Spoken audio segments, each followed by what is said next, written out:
Call this meeting to order. Good evening, everybody. Today is Thursday, July 9th, 2020. Welcome to our school committee meeting this evening. To start out, we're going to go for a roll call here. So I have Maya Plotkin. I am here. Charlie Donahue. Here. Anthony Mullen. Tony. Bunker, see? Tony's there. He was there. Maybe he'll come back. Amanda? I'm here. I'm here. Okay, Tony's here. And Amanda Phillips? I'm here. All right, excellent. All right, and before we continue, we're going to recognize that there's a live broadcast here, an online stream. This is available through Westwood Media Center and also online at www.westwood.k12.ma.us/live. They're providing real-time public access to the activities of the school committee in accordance with the March 12, 2020 Executive Order of Governor Baker. All right, so without further ado, why don't we get started with the superintendent's report? Great, thank you. I just want to start tonight by acknowledging some sad news, and that is that our former longtime principal of Westwood High School, Phil Flaherty, passed away about a week ago. And I had the pleasure of knowing Phil. I don't know how many other people here did, but he was somebody who was very dedicated. Did you know him? He was your principal. He was my principal, yeah. Yeah. So he actually started in Westwood in 1954 as a high school social studies teacher. He taught from 1954 until 1972. And then he became the high school assistant principal. He was assistant principal for a decade before becoming the principal in 1982.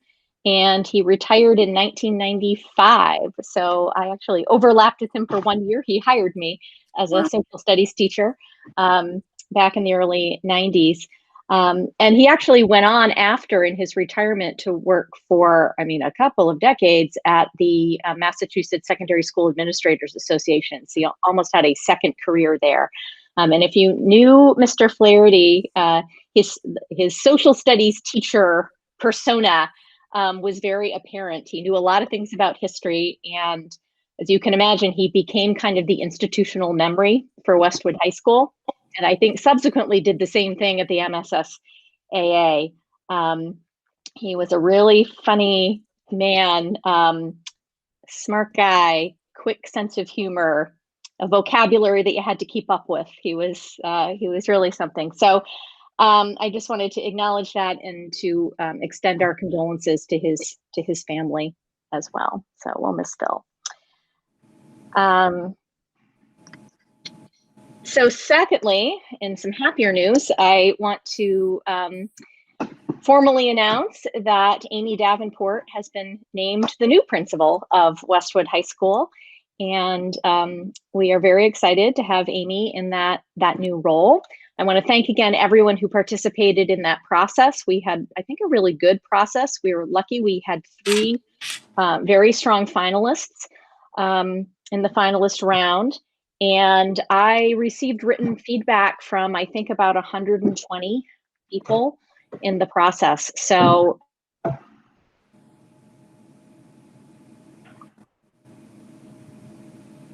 We lost I felt like in the end, it was clear. Oh, no, you're back. I'm back. Okay. So I was saying that I felt in the end of the process that the decision was really a clear one and one that the community clearly supported. So that is wonderful. And Amy has hit the ground running. It's an interesting time to be a new principal in schools. And so she is hard at work already. So with Amy's move into the principalship, we now have a dean of students vacancy. And Amy and I have had a lot of conversation about that position. We both think that this is an opportunity for us to think about and maybe rethink and restructure that particular role. And we're really thinking about it in light of some of the other work that we talked about at last month's school committee meeting around, our efforts to really become an anti-racist district, to be thinking about issues of equity, diversity. Those issues around curriculum instruction, about increasing the cultural proficiency of educators, student programming, and of course our hiring efforts that we talked about to diversify our faculty and staff. So, this is a key leadership position. It's a real opportunity to move forward some of our goals. And so what Amy and I would like to do is to restructure it and give it another title and some different job responsibilities, something like Administrator for Equity and Student Affairs, or something of that nature. As we've been thinking about it, though, and we sort of started down this road, we think that we're coming up against a time crunch at this point, given all the other things that have to happen this summer. And so we've concluded that we might be best served by appointing an interim dean of students, sort of in the current traditional role, just for this year. We would look internally. So probably we would see if there's a teacher on the faculty who would like to serve in that capacity for a year. That would enable us, I think, to take the time we need to clearly articulate what we think the role would be, and to, by say December or January, go out and really recruit with some intentionality and get the right person into the role. So that's where our thinking is, and I just wanted to put that out there with the committee tonight, that's the direction we'd like to take at this point. Emily, I have a question. Yeah. So I like the idea of restructuring. It's always, I know you and I have talked a little bit about this offline, but here's my question. In the past, when we formulated these two positions, Dean of Students and Assistant Principal, part of the reasoning was, or a large part of the reasoning was, because our student body was getting so large that it was difficult to really know all of the students. So when you go to restructure, maybe it's premature to ask this question, but would you still, I know we have fewer students now, but would you still divide? I think it's pretty much evenly divided, the student body, or would you restructure the assistant principal's position as well, so the assistant principal would take on more students in that? Yeah. So it's a good question. I mean, I think my initial take, but I would want to talk to Amy more about that, is that we probably still would continue to divide sort of the student discipline role evenly, 2 grades and 2 grades. And our current model is that the administrators follow their grades, so they work with the same kids for 4 years. I think we would continue to do that. We're still at about 1,000 kids, and so that's a very big caseload for an assistant principal. But the assistant principal role at the high school has supervision and evaluation responsibilities for teachers that the dean of students role does not. So the dean of students currently really focuses on student activities, student affairs, but I think that there's I think that there is space in the job description to give it a different kind of leadership focus. So we have to think more about that. I don't think we're at the point yet that we could really change the discipline caseload. What I would say, if we were in a better budget moment, is that the dean of students, as currently budgeted, is a 10-month position, and the assistant principal job is a 12-month position. And for a school the size of Westwood High School with 1,000 kids, it's pretty unusual that we don't have 2 full-time assistant principals. And so, that would be another way to think of the work, that some of the, professional development work and whatnot, ideally would be happening in the summer months. So that's something we could certainly think about. Other questions? Anyone? Go ahead, Charlie. Excuse me. I just, would like to see if we could reach out to other school systems looking at the same issues. Has anybody come up with an innovative, creative way of doing this that we could learn from? And then another thing, Emily, I don't know if it's even feasible on the diversity issue, but I would like to explore the possibility are there some Westwood teachers that might like to spend 2 years at Boston Latin, and a Boston Latin minority teacher like to spend 2 years at Westwood High? And it's an exchange program that we could work out, and we get diversity where a math teacher gets exchanged with a math teacher, a science teacher. I think there may be some possibilities there in the short term, at least, to get some diversity, if anything like that is possible. Now, it may be impossible, but I think it's worth exploring. Mm-hmm. It's an interesting idea. Tony, did you have? Yeah, the quick question, are you planning to if a teacher took it, basically the budget question, would there be potential savings? Would it be something wearing 2 hats, or you don't know yet? It's funny if you don't know yet. No, I think I do know. I think the answer is probably not. So in other words, we would move a teacher into the dean of students position, and then we would backfill the teaching position for a year. Yeah. Yeah. I think we've sort of trimmed the teaching FTE to the extent that we can at this point. Thank you. And for this new position, presumably we'd get back onto sort of the regular hiring season of February. Okay. Right.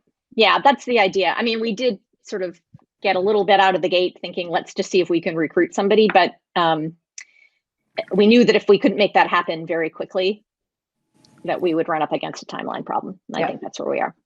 Okay. Okay.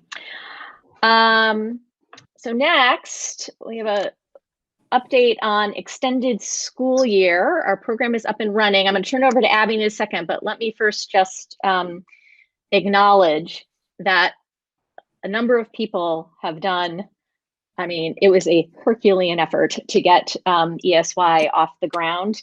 And I'm not sure if Abby Hanscom sleeps. I'm a little worried about that, actually. But Abby has done an unbelievable job. Lemma and Ken Aries, from an operational perspective, just tremendous work. And then our student services department head folks. So Lisa Friedman, who's the ESY coordinator, Robin Fabiano at the high school, and Dee Grachin.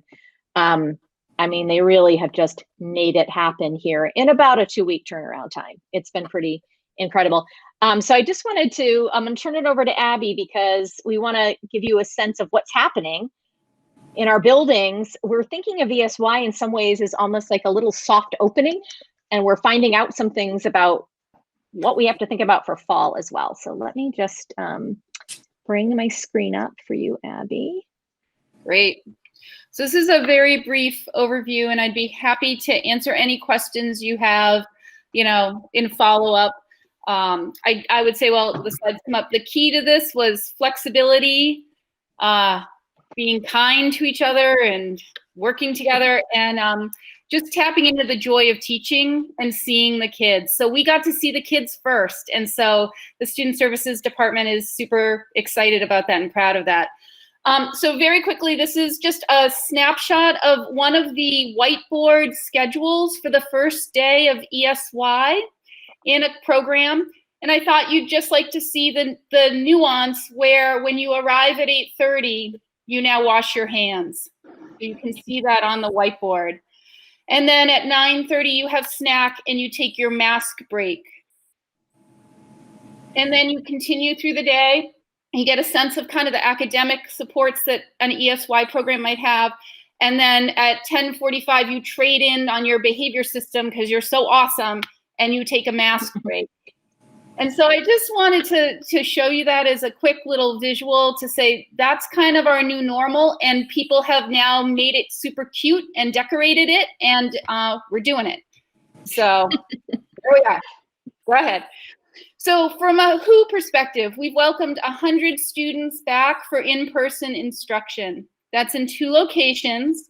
And we have 7 awesome preschoolers, 65 elementary schoolers. They're all at the Downey. 11 middle schoolers, and 17 high school age and transition, which, as you recall, is the 18 to 22-year-olds who come in and often are going off to community college or to work, right? And so this is just a snapshot of a student workstation at the high school.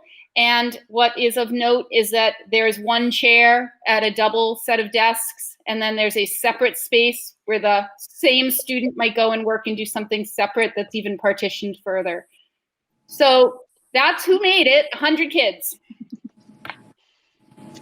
Those 100 kids are supported by 81 staff members. And that's because if you're going to open up for even a small number of kids, you have to have the full spectrum of services available. And so that means OT, occupational therapy, right? Physical therapy, the teacher of the visually impaired, all the IAs that students might need, the ABA tutors, the speech therapists. So they're all back in full force. And we have about 4 staff at the preschool, 53 staff at Downey with the children, 10 at the middle school, and about 14 people at the high school. So this is just a picture of what we're up to. So if you take a look at this, this is a Downey classroom, and you're going to see that there are 6 student desks, and then the little pieces of white paper are where people could sit for circle time, separated from each other. So I thought it was helpful just to get a sense of what it looks like in this new construction.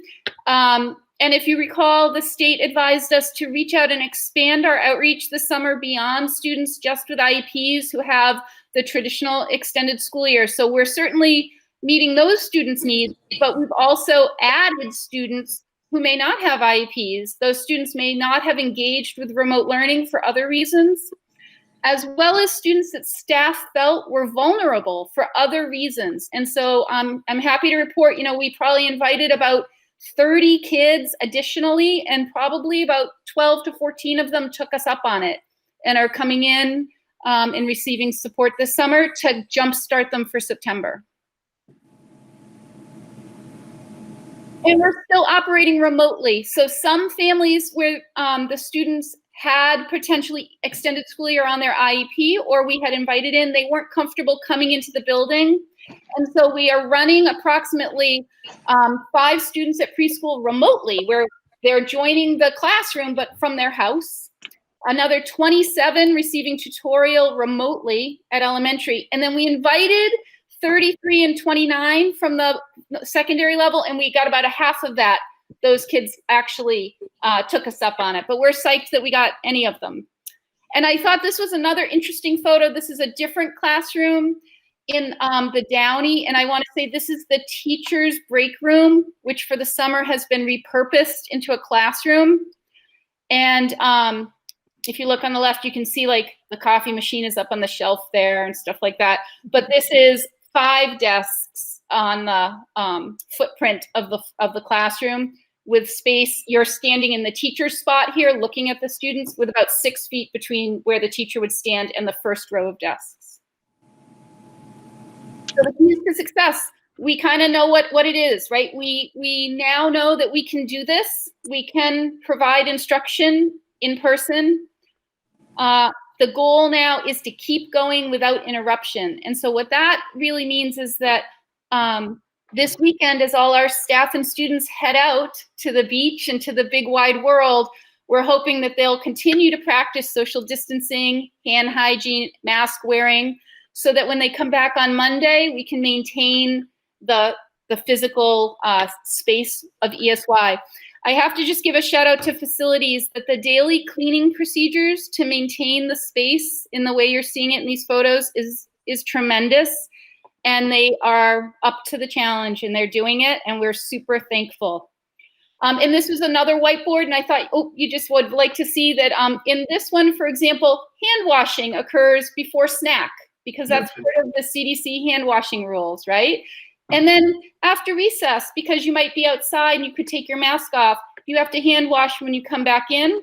And then before we send you back out into the world, we're going to wash your hands again. And I thought that was a good illustration of that. Left, yeah. And then we just can't say thank you enough. I really think that the staff has just, if we have time, we'll write a letter of commendation for every single one of their files. Like, they've just been so courageous and so capable, and the students as well. And we just want to shout out to the parents that, they trusted us to do this and sent in 100 children, and we take that trust very seriously. So that's where we're at for ESY. Abby, for the mask wearing, do they wear them the whole day except for during the mask breaks and at recess? Pretty much. We're having actually way better luck than we thought. You know, I kind of mentally thought that would be very challenging, and it hasn't been challenging as much. There are other things that are hard, you know, staying on one side of the hallway, you know, with arrows on the floor, things like that are tougher. They're just not used to doing that. We all grew up walking on one side of the hallway, but this generation doesn't know what we're talking about. Yeah. But yeah, and they're wearing their masks a lot, Maya, to be honest. And they're finding that the communication between the teachers and the students with each other is still successful. Like, are there communication challenges or? Yeah, I think there are communication challenges. I would say that student to student, what I've observed is that it's still working very nicely. We purchased clear face shields, which are the kind of things you would see like at the supermarket. Mm-hmm. And many of the teachers who have tried those I think that those are more comfortable for their teaching part. So we've seen a lot of people, like the preschool morning circle, you know, Miss Caitlin has her face shield on so she can do the whole how excited she is about the weather thing, like for real. And they need that. And that's very important. Yeah. So with this being sort of the dress rehearsal, if you will, for the fall, and you're finding that those shields are effective, and maybe this is a question for later on in this meeting, but maybe that's something we should consider for all of our teachers. I think maybe what you're getting at, if you're like me and you're trying to speak to someone and we're both in masks, I spend half the time saying, what? Because I don't, right? Because sometimes it's not so easy. And I think some of us too, a little bit. I mean, you also have kids who may have hearing issues as well. But even I think in the all of us to some extent look at lips when we're speaking. So I don't know if that's possible. We're learning as we go, and we're open to thinking about it. There are parameters for what type of job you have, what PPE you're supposed to have. So we'd have to work within that. But Lemma and I and Ken talk about PPE all day long, constantly. So I think we can certainly consider those ideas. Abby, Charlie, don't. Abby. What does recess look like? Is it like traditional recess? Is there more queuing for kids to stay 6 feet apart, or is that working? It's more structured than what you're probably used to seeing. You know, I think for older kids, it looks more like walking, right? Like walking, going for a walk. If you can think about, you know, we have at the high school so many great spaces to kind of get out and walk, and the kids are stretched out. So think of that. For little kids, it's still, from what I've seen, it's only been a couple days, looks like recess, but people are more stretched out, and they're more adults reminding them to do things where we used to let them go and play, right? That might be some of the adults' anxiety, though, too. I think we're all learning together. Mm-hmm. Abby, I just wanted to thank you and everybody. I think, I don't know if it helps at all, but if you could just acknowledge to all the people you mentioned how impressed the school committee is, how thankful they are, or maybe representing the community, because it's wonderful what they're all doing. My only question to you is, looking towards the future, are there any things you think you're going to need that you don't have now, or that be helpful with, that may be coming up, or you'd like some assistance with, or, you know, I think, you know, we'd like to be as helpful as we can be. And, you know, with this, what you've learned this summer, are there things like that that, you know, we need to look at or help with? Thank you for offering, Charlie. I appreciate that. I think we will certainly work together with facilities and operations to develop an understanding of what it is we really need. And this has been very useful for that. It's still a little early. I would say that the number one thing has just been, you know, the willingness of people to do it and to try. And we can really we've learned this week, we can problem solve almost every question. It just is a matter of doing it. And now we need to be able to do it consistently over time. That's really the next hurdle. And I would add to scale, right? So there's a difference between 100 students and 3,000. And, you know, so we've got to think a lot about that as well. Is this the first week of the program? Or This is is the first week. Yeah, this is the First week. first week that everybody's been in person. Yeah. I think it would be interesting to, we don't need a deck next meeting, but I think it would be interesting to sort of give us an update next meeting when you're a month and a half into it, nearing the end of it, and just sort of seeing, what other insights you have once you're at that point. Happy to do it. Great. Great. Thank you. Thanks, Abby. So the last thing on the superintendent's report is COVID-19 updates. And I have to say, as I thought about this, I think actually during the discussion items, I'm probably going to hit all of those points. So I don't have a lot to say here other than we did receive the DESE guidance for fall reopening. Well, we received the preliminary DESE guidance for fall reopening on June 25th. And I sent a letter to the community acknowledging that, and I put the link twice in that letter and really encourage people to read it. I did just want to give Lemma an opportunity, though, to say a few things because she has closed out the FY20 budget, or is just about to close that out. And we talked a lot about that in terms of COVID-19 impact. So I wanted to give her a chance to share a few things. Yeah, it's been this was a different year for sure in terms of closing the budget. And I was very grateful to be working with Pam Dukeman at the town, who was a great support for me in thinking about how to close this year out. What two key roles that the town has played here. Number one is like working with us on the timeline for closing so that we really could see all the charges that needed to hit, and we could get a better sense of the numbers as the close approach. So that has been very helpful, just the patience and the ability to work that timeline together. But the other piece, very significant, is that the town received CARES funding to address some of the COVID impacts, and CARES funding, we were able to they were able to relieve us of $148,000 in school absorbed costs, COVID related costs that impacted FY20 that we were able to now cover through the CARES funding in FY20. We've also Excuse me, Lemma, I'm sorry. Charlie, do you mind? Can you mute your can you mute your what is the word I'm looking for? Microphone. Microphone. Thank you, because Lemma keeps going in and out. So sorry. no problem. Okay, sorry, Lemma. No problem. So yeah, the town has been able to relieve us of about $148,000 in expenses related to COVID that hit our budget in FY20.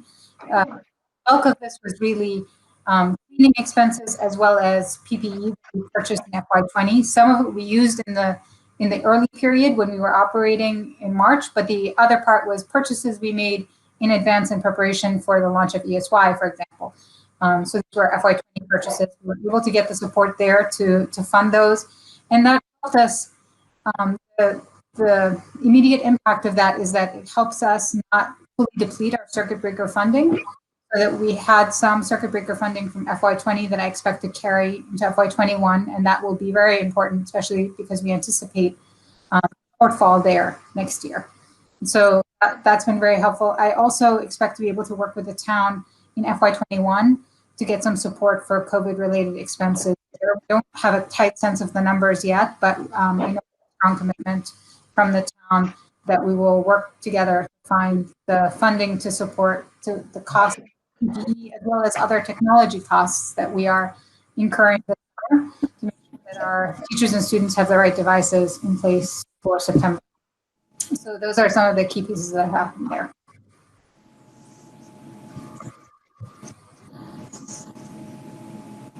How did we end the year? Like, I guess the question is, how do we? I mean, like, I know we have all these reserve accounts. Like, how do we feel about where we ended the year? I mean, I don't need the exact numbers, but just more of a qualitative. I would say we did find some savings in certain areas. So in utilities, for example, we were certainly able to save some money. Even our supply budget wasn't used. At a certain point in the year, we just froze supply purchases. So that helped us in ending the year. but we ended with more of a deficit than we typically do, especially driven in the extended day and food service accounts, because as we've discussed before, we lost revenue in those areas. And that's one issue we haven't yet fully addressed. But again, I'm working with the town to cover those deficits, and we are planning to address the food service deficit first.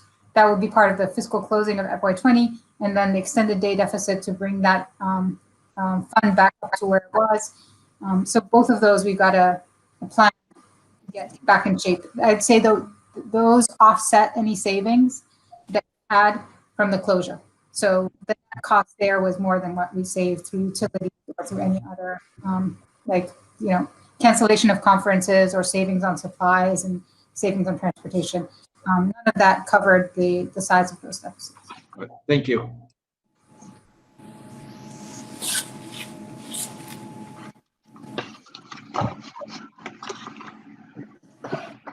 Any other I said thank you. Thanks, Lemma.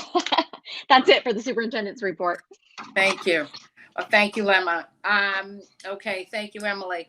So moving on to the school committee chair update and liaison reports. We'll start with the liaison reports, and then I just have one little update. Should we start with the building project, I mean? Sure. So at the last SBC meeting, the committee approved a final project that we are going to move into schematic design. And that is the tree building design, which is a new build on the Hanlon site for an enrollment of 560 students. So we have submitted the PSR which is the report that includes the final option. We submitted that to the MSBA this week. The MSBA has acknowledged receipt of that. And so now we are waiting for the MSBA just to approve the PSR report. We expect that to occur in August. And we are, in the meantime, moving into schematic design, which is where we're going to take that design and really do a deep dive and really fine tune everything, the design, the finishes, the space, the cost, and so that we have a real project to present to the town. Timeline remains the same. We'll be in schematic design for about 7 to 9 months and expect to go to town meeting in the spring, where we will present the project for funding.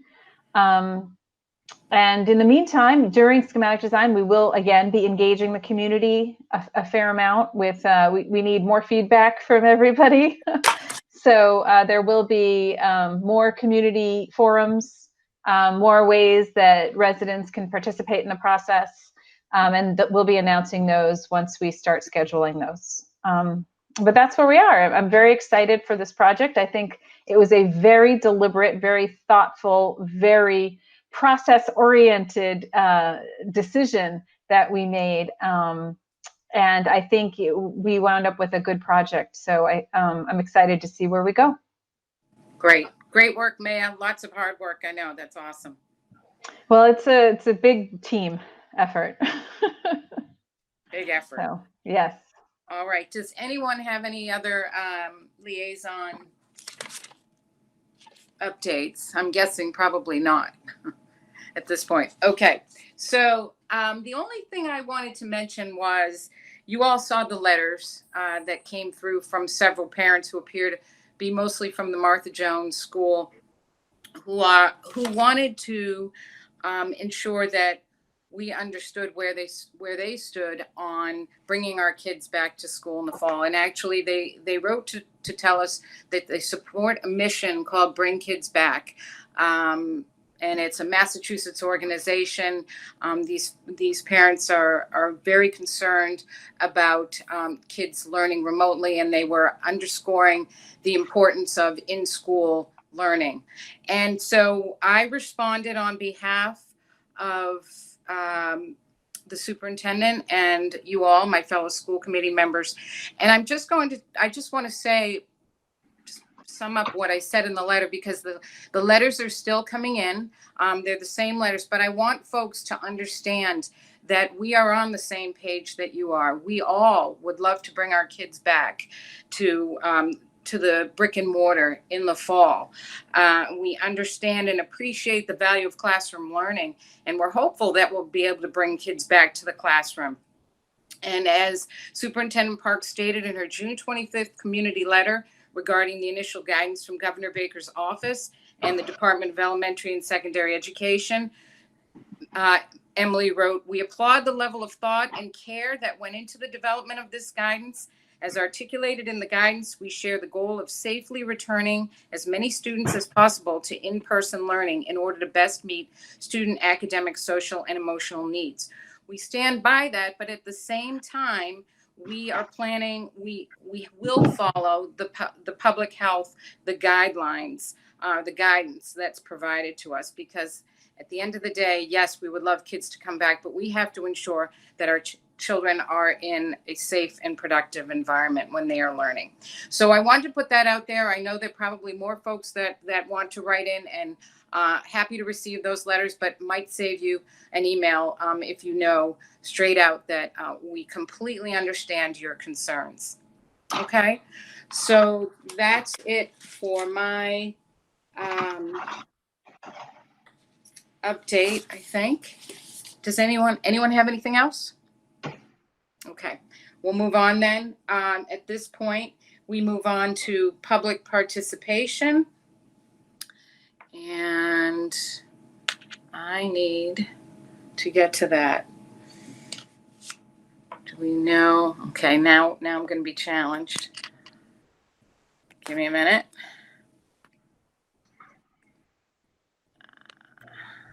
Carol, maybe in the meantime, I can just mention that if someone wants to submit a comment, that the form it's still live and posted on the district website. It's www.westwood.k12.ma.us/live.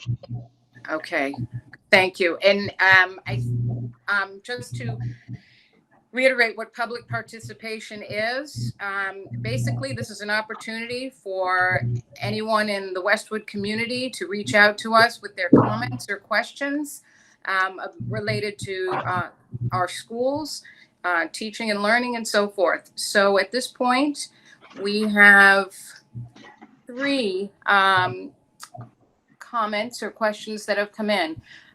We encourage these questions and comments, but we also say that we're not necessarily going to provide answers, but for sure we appreciate your input, but we may not provide answers at this point. The first one we have is Donna Morrison, 303 Oak Street. Has there been a decision on whether students will be supplying some of the PPE and/or school supplies for the year?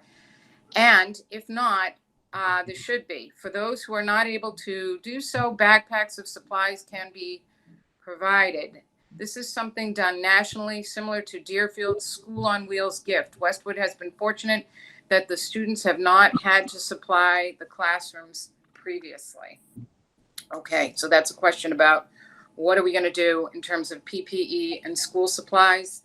I'm guessing that's something we're thinking about. I don't know, Emily, if you have any comments. Yeah, I'll just jump in. I'll sort of give a quick answer here because I'm going to talk more about fall reopening later. But we are soon going to be sending out a supply list to parents that I think will look different than it has in the past. So, for example, the expectation will be that students are wearing masks and families will need to supply those masks. We'll have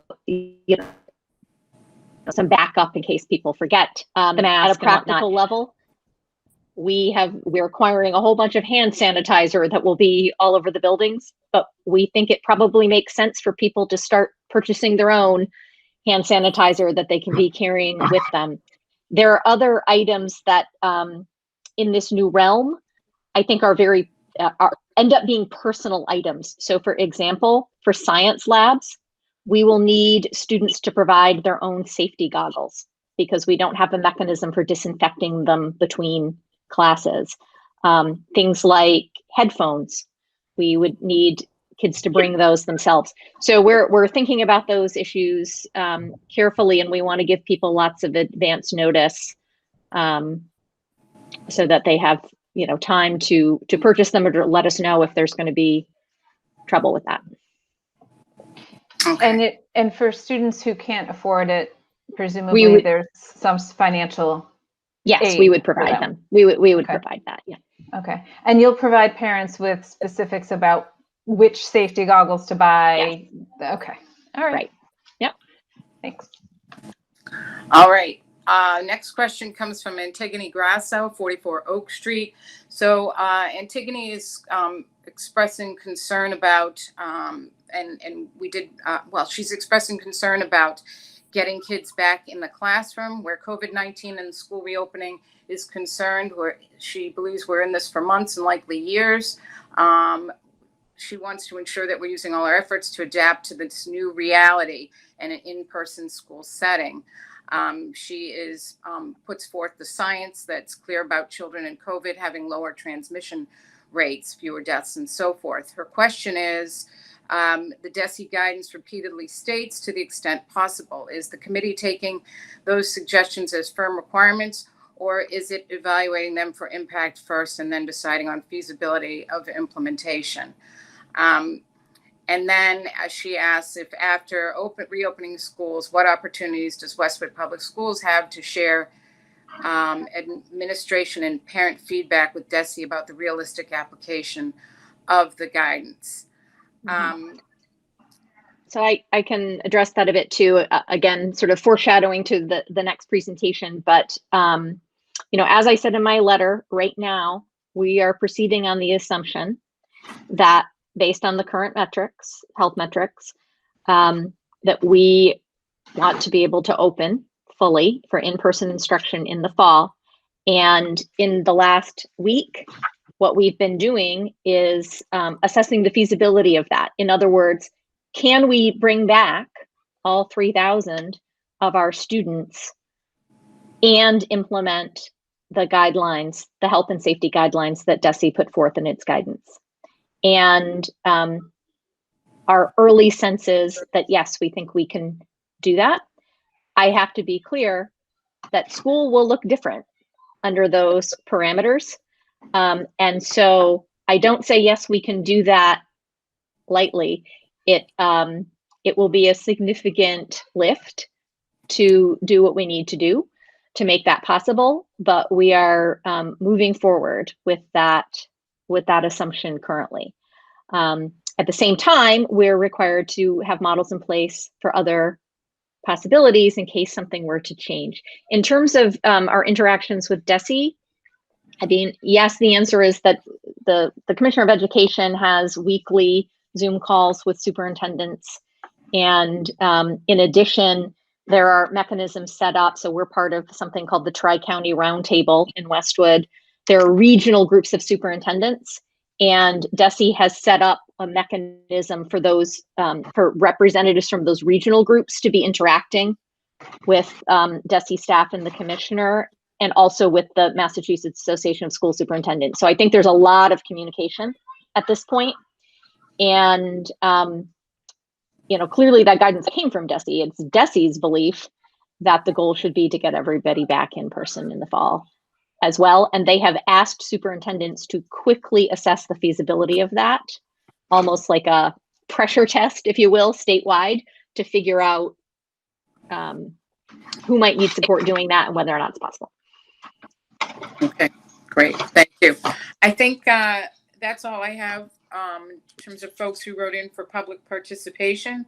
So we are going to move on from there now to discussion items.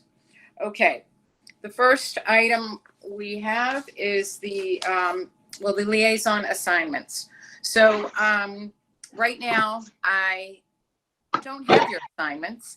My plan is to reach out to each of you individually, and also a couple of the assignments that we had last year are no longer, and we may have a couple of new possibilities. So I am going to put this off until our August meeting. I don't believe that much is going to happen between now and August with our particular liaisons. So I don't think that should be a problem, but I'll be in touch with each of you. Okay? Make sense? All right. Yep. Now, the next discussion item. Here we go, back to Emily, fall reopening.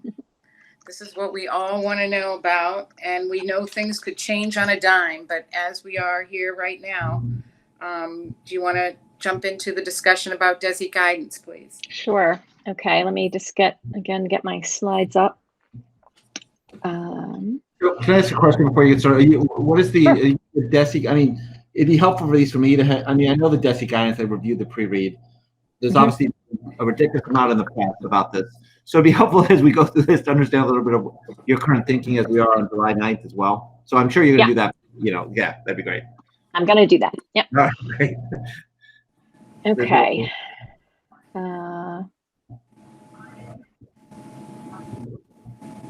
Oops, I'm not at the beginning. All right.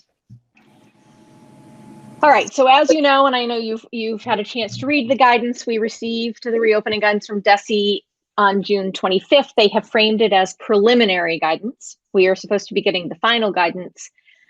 Either they are saying at the end of July or the beginning of August. And so in terms of sort of what we know and what the premise is, and this came up during public comment, it's clear to me that in developing the guidance, DESE has really relied on a big working group of people who have a particular expertise. So educators, but also people who have a public health lens, who have a medical lens, and they really committed to using data, evidence, research to guide the planning. And so the premise is that the medical evidence suggests that it's possible to safely return to school by using a combination of health and safety measures. And so with that premise, districts are now required to create and to submit by July 31st a plan for 3 models that could be used as needed. The first model is to bring everybody back in person 5 days a week. And as we discussed before, that is the way that we are proceeding at the moment. And I think that, there's widespread agreement that from an instructional perspective, in terms of social emotional issues and social interaction, that in-person instruction really should be the goal if it can be done safely. The second model would be hybrid. I have to say I was surprised that we had been told for quite some time that when the guidance came out, that it would be very prescriptive. We were told about 85% of it would be sort of already shaped for us, and that we would be sort of putting our local flavor on it. I don't think that really is true in reality. So we have to have a plan for a hybrid model, but we had been under the impression that we would be sort of told what the structure or the schedule of that model might be. In fact, that also has been left up to districts. So we have to think about that now. Again, hybrid, the idea is that you would have some students in person while other students were working remotely, and then there would be some way to sort of switch cohorts on some schedule, either every other week or every other day or whatever it might be. And then the third model is fully remote. And I think we have to actually think of this remote model as being 2 separate pieces. So we need to develop a remote model if school needed to close again and everyone had to be remote.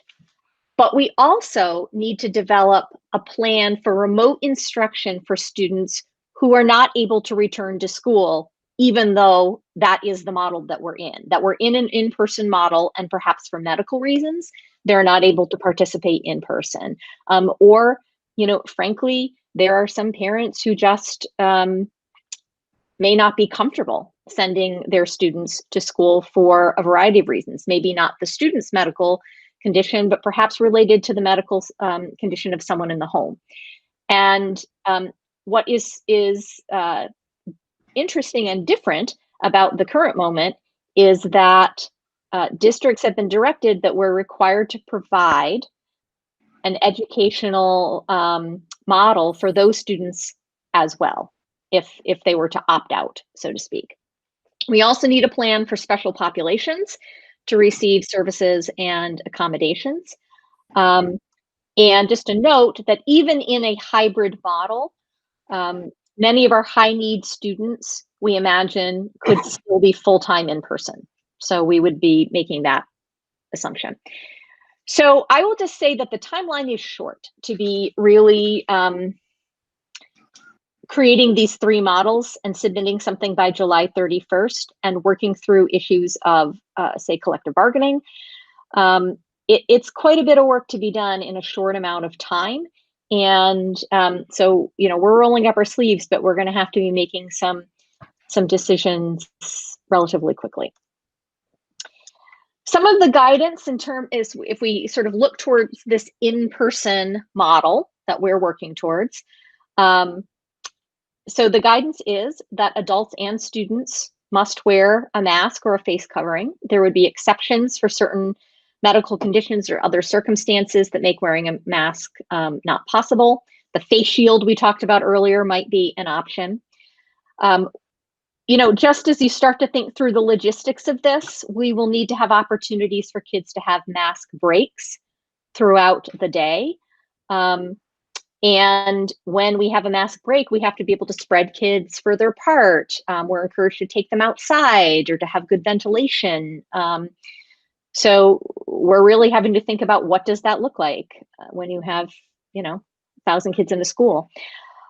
Masks will need to be provided by the student or family with extras available from school, and masks are going to be required for everyone on the bus. There should be an asterisk here, and I'll talk about this later, but we have not received guidance about transportation yet. So that is a significant issue that we're going to have to tackle. And then we have additional PPE requirements for nurses and for staff who are supporting students, perhaps with disabilities, where they have to work in closer proximity. The guidance really speaks to this issue of physical distancing. It says to aim for physical distance of 6 feet when feasible, and 3 feet is the minimum distance allowed.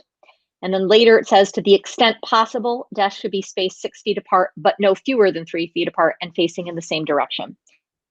So I will be honest that in assessing the feasibility of having kids back, for us, we have had to make 3 feet of physical distancing our goal.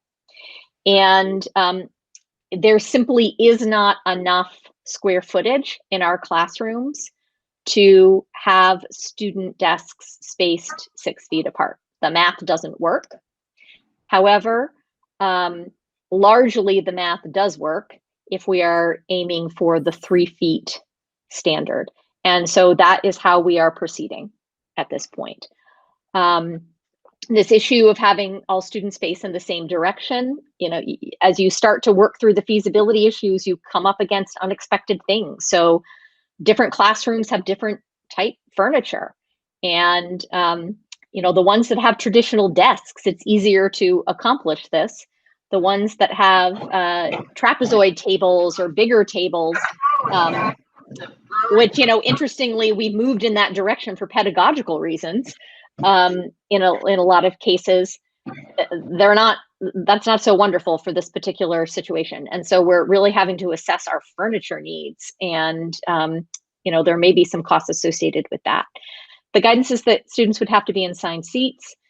We are encouraged to repurpose larger spaces, such as the cafeteria, library, and auditorium, and we are looking at that. We may need to have some bigger spaces to spread out some differences that we served in classrooms rather than in the cafeteria. But eating in the cafeteria is not prohibited. However, the 3 foot physical distancing standard assumes that people are masked. Clearly, you have to remove the mask to eat. And so we do need to come up with a lunch plan where students can have 6 feet of physical distance. That's very hard to achieve.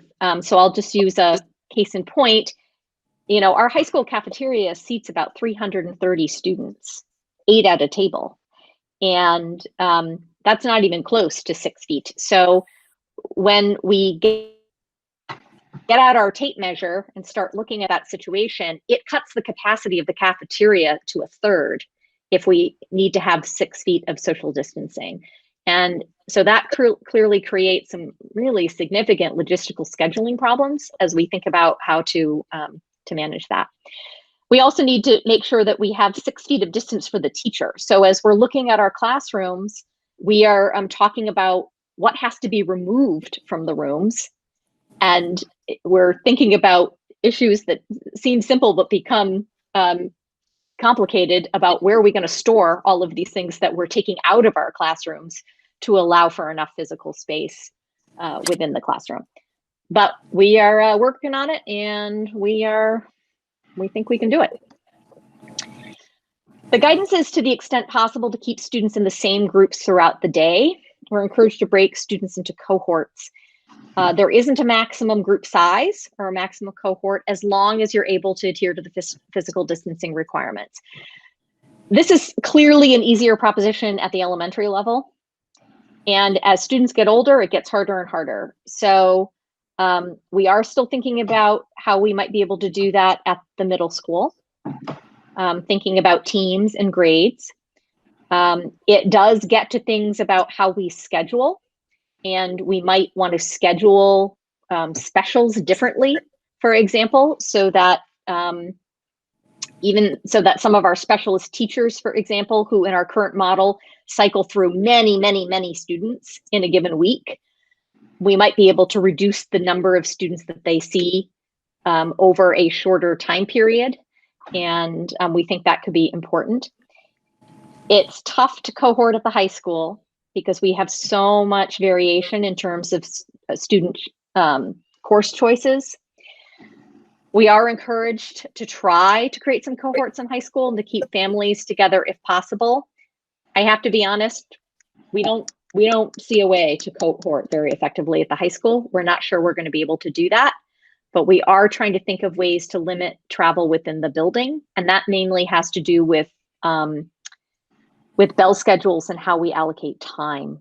So we might have, for example, longer classes with fewer transitions, and see if we can limit travel that way. In terms of entry screening, I think one of the things that we've noticed is that the fall reopening guidance feels different from some of the preliminary summer guidance that we received. So we will be required to provide information to families in their primary language about how to symptom check, and the expectation will be that families will do that. We'll sort of assess their own kids before sending them off to school. And we're really going to need to rely on, a sense of community and taking care of each other in terms of keeping kids home if they are symptomatic in any way. Screening is not required at school entry, but staff are encouraged to observe students and to refer kids to nurses if they have concerns. A lot of emphasis on hand hygiene, and I put it up here because, again, as we start to think through what does this mean logistically and in terms of supplies, in terms of time, in terms of schedules, students and staff are required to wash or sanitize their hands upon arrival at school, before eating, before putting on and taking off masks, and before dismissal. At the elementary level, we have sinks in classrooms that could be used for this. Even with a sink, though, if you do the math, how long will it take for 20 kids physically distanced to, do their 20-second hand washing routine? It's going to take some time. At the high school, if you imagine 1,000 students arriving and needing to wash their hands, we don't have that kind of sink capacity at the high school. We may need to look towards sanitizer instead. So we're thinking through those kinds of things.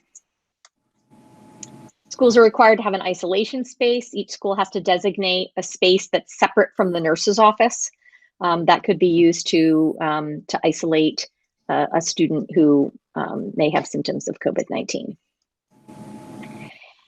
So that's, a very quick snapshot of some of the guidance that we've gotten and what we're thinking about, there are a lot of things that we still don't know. So we've been told that we will be getting further guidance on mask breaks and information about how to properly put on and take off a mask. We should be getting further information about how to dismiss students from isolation if they're symptomatic. The state is telling us that they will be supporting districts with resources for remote learning. And I think that could be important for us in the sense of we have to have a plan for how, like, what would the remote learning plan look like for students who have opted remote learning, even though the district-wide model is in person. And in a context like that, because you have teachers engaged in instruction in person, you don't have staff available to provide synchronous remote learning. And so the state is, I think, working to see if they can negotiate a contract that districts could buy into on a per pupil basis to provide online curriculum for students. And so we don't know what that would be, or sort of what the, quality of that would be. We would have to assess that, but I think that could be an important resource for us. We do need to get more information about what the process would be for handling a COVID-19 positive case in the school community. I think that's a scenario that we really need to contemplate, and something that we were really grappling with back before the closure. And it was clear to me then that there just wasn't enough sort of clear, specific guidance, like a decision tree around those kinds of issues. And so we're hopeful that we'll have more clarity about that now. As I said, we have not received transportation guidance yet, although I did get a little more information on a call today. This is really going to be a big one. So we will need to maintain, we've been told, 3 feet of physical distance on the buses. And we think that means, clearly the capacity of the bus is significantly reduced under that scenario. And, so we would need to do a couple of things. The first thing we need to do is assess our anticipated bus ridership for next year. And so I am preparing to send out a very quick survey to parents, really kind of asking them if they would intend to put their student on a bus next year. I think that I'm still working on sort of the parameters, but I think I'm going to be asking people to indicate at this point if their intention would be to transport their students to school themselves by car, or to have their student walk or ride a bike, or to indicate that they definitely need bus transportation, or if, though they typically would access bus transportation, frankly, if they'd be willing to forego that for a year in order to see if we can pare down our bus ridership and see if we can still accommodate bus riders with our existing bus runs and fleet. If that doesn't seem possible, and I think we really need to get a sense of that scope, then we really have to start thinking about, would we need to do multiple bus runs? And that, of course, has a host of, scheduling challenges. The kids are at school at different times. And there also are, substantial costs associated with that. So this seems important, and hopefully we'll have more clarity on that soon. We have not received guidance about athletics and extracurriculars at this point. We're told to expect that probably at the beginning of August. I do know that the MIA has a task force right now that's looking at that. There is some sentiment out there that even if fall athletics were to be running in some format, that it might make sense to first get school started, get that off and running, establish some of our safety and health protocols first, and then maybe start the season later. That's just something I know is sort of being discussed out there. So I want to be clear that that isn't a decision. But I do know that that's something that's sort of part of the conversation at the state level. We're still waiting for information about music programs. So there's some sense in the medical community that things like singing are sort of riskier in terms of transmitting the virus, brass instruments. And so we're waiting to get some more information about that. And then there's just a whole host of operational issues, food distribution, signage, cleaning. So we have a lot of parameters to work with, and we have a lot of things that we're still speculating about. So our current work, as I said, we've really been focused initially on assessing the feasibility of implementing the guidance for in-person return.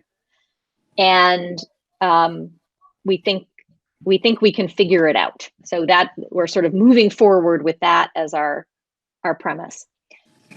As you know, in June, we surveyed many constituent groups. We surveyed parents, students, faculty and staff, our support staff, our operations people, and we were really looking for feedback about remote learning over the spring. So our district leadership team has met to review all of that survey feedback, and we're going to talk about that in a second, and to talk about how we'll be using that information with the working groups, because we really want to make sure that we take away the lessons from this spring as we're thinking about future models. Our working groups are slated to start next week.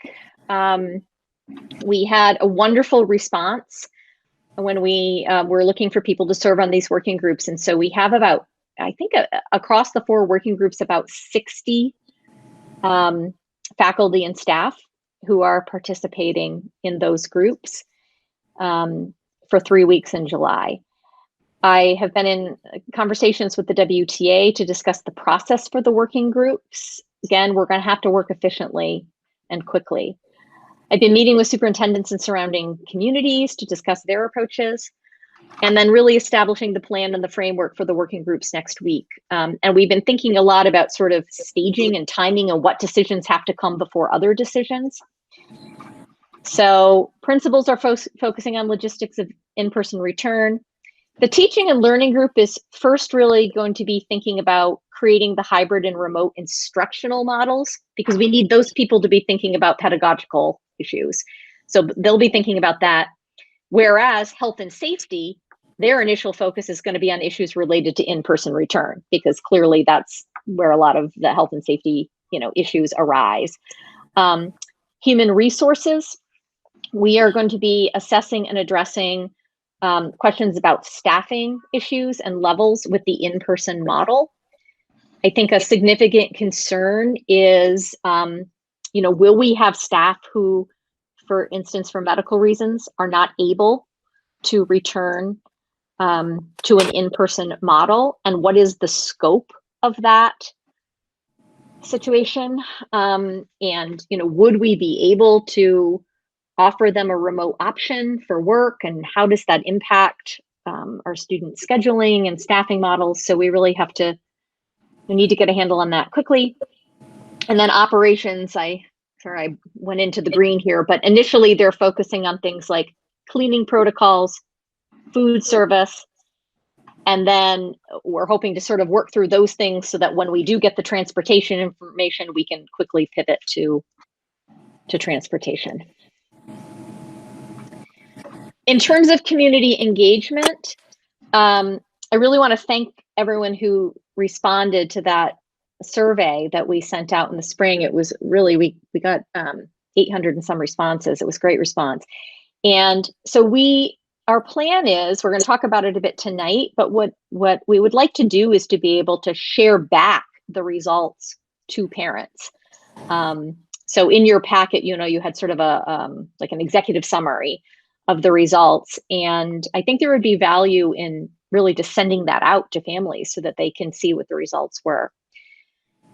As I mentioned, we, at the beginning of next week, will also be asking parents to complete a very short survey. We need to quickly assess the percentage of families who think that they might opt out of in-person instruction. And frankly, I need to get a sense of who those folks are and what schools they're in and what grade levels they're at, because looking at that is going to give us a sense of how we might need to think about the remote learning option and staffing for those students. So I'm going to ask people to respond to that, not necessarily as a binding choice, but I think we really do need to get a handle on that. And as I mentioned, we also need to get a sense of bus ridership. So will that be And part then- of the same, I'm sorry, will that be part of the same survey and what the transportation one? So we'll get that Yes. out. Yes. So I'm really thinking of this as like 3 questions. I mean, this is going to be a very short survey, but I'm going to ask people to just, to say like, on this day, on July, whatever, understanding, I'm hoping that people will have a sense of what the health and safety parameters would be for in-person learning, right? 3 feet of physical distance, wearing masks, et cetera, and to say, with that understanding of the context, would it be your intention to send your student for in-person instruction? Yes or no? And similar questions about the bus. Right. And then finally, we do need to, I need to do this rather quickly.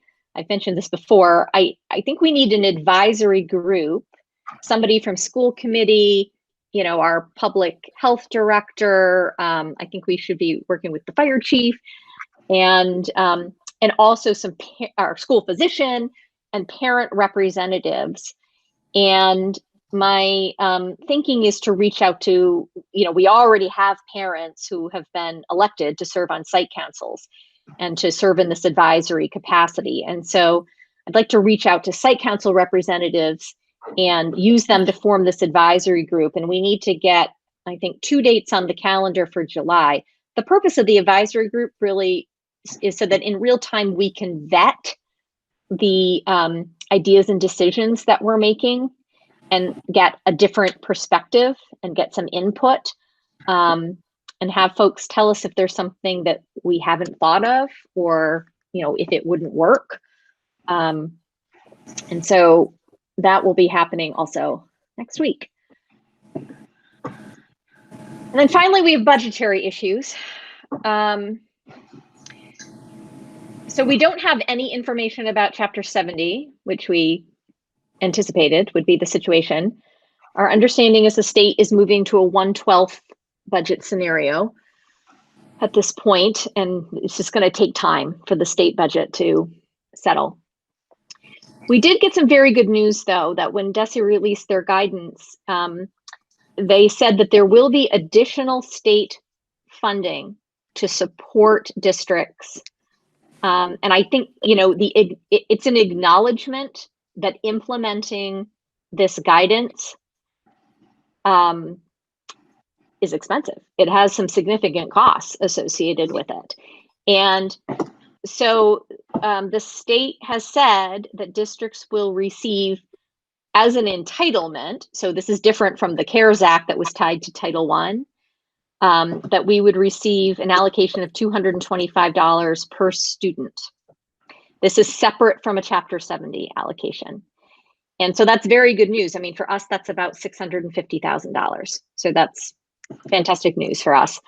I asked a question today about sort of what the process is for accessing that money and what the timeline would be. What they can say is that their intention is by the middle of next week to get the sort of the grant application out to us. And they hope to be able to provide the funding relatively quickly. Along with that good news, I think we're getting a sense of some of the costs that we're likely to need to contemplate. So we've really been talking internally about do we need to consider purchasing devices for grades K to 2? So basically, we think that, if we are going to be truly prepared in the event that we have to go to a hybrid or remote model, that it probably makes sense to make sure that even students in K to 2 have access to a device that's sort of for their exclusive use. And I say that for a couple of reasons. So one is that, I think we all have well, first of all, it was clear to me from the parent feedback that, not surprisingly, one of the biggest obstacles for families is that parents needed to work and to try to, supervise and help implement their students' learning. And the younger the student, the more challenging that was. And so clearly parents do have to provide some assistance in terms of getting kids on to their device. But at least if we gave kids a device, then they wouldn't have to, say, be using their mother's computer for instructional purposes when, their mom may need her own computer to be working. And so, we really recognize that challenge. Number one, if kids in K to 2 had district issued devices, they could do what they do to log on now in school, which is they basically each have like a little card with their own personalized QR code, and they can hold it up to the camera and it logs them on to their device. So they could be a little more independent with that. The other reality is that, I think there's a recognition that if we were to be back in a remote model next year, that the model would have to be different from this spring. And by different, I guess what I mean is more robust, right? That if this is a long-term reality, then we would have to increase the amount of synchronous instruction that's happening over the course of a day. And so again, I think in that scenario, it would make sense to make sure that every student has his or her own device that they could be using and not have to share with someone else in the house. So I throw that out tonight because that's a budget choice. It would be about, we think about $200,000. That's rough estimate. There would be the possibility of looking into leasing devices and spreading the cost out over 3 years. But then we have to, plan for it over multiple budget years. We think we do need to make the choice rather quickly because there is difficulty in the supply chain with technology right now. So thankfully, in terms of our Chromebook refresh, we got out early enough and put in our order, and we think we're in good shape there. But apparently there's a delay at this point to be ordering new Chromebooks. And I'm not sure Chromebook is what we would go with. We might go with a tablet, but so that's something to think about. And related to that, we're getting a sense of scale on the PPE costs, and the sense of scale has actually gotten significantly worse in the last week as we've realized that when we initially costed out PPE, we were really assuming kind of a 50% return 6-foot hybrid model. As we think about having everybody back, the PPE costs go up. So, we've had to get out and order those supplies in order to get them in time for fall. And, just to give folks a sense of the order of magnitude here, the PPE cost for the first 12 weeks of the school year is $212,000. So the additional funding from the state is good news, and we're going to be spending that rather quickly.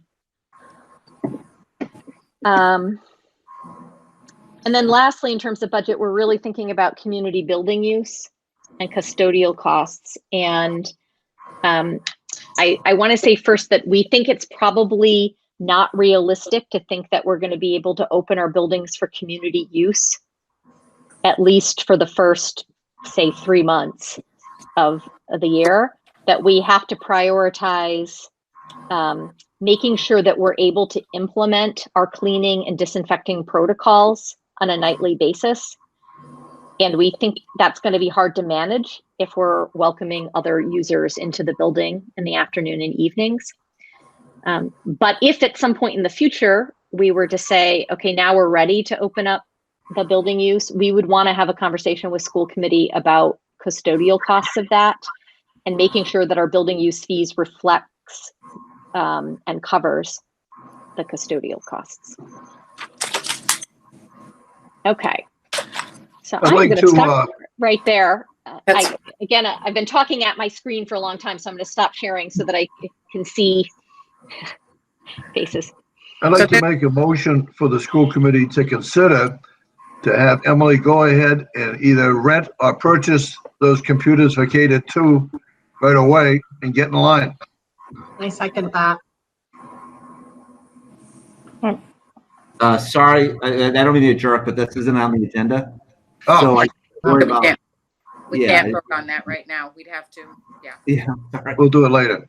One other thing, Emily, You I can just want you can show your support for sure, but we would have to make it an agenda item. Yeah. well, whatever it takes to get the thing ordered. Emily, I just want to thank you for all the work you and your staff have done. It's unbelievable. I had a list of 20 questions, and you've answered them all.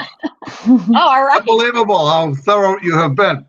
I just have one issue that at some time, like, how are we doing with the Medco students with regard to busing, computers, Wi-Fi, and all of that?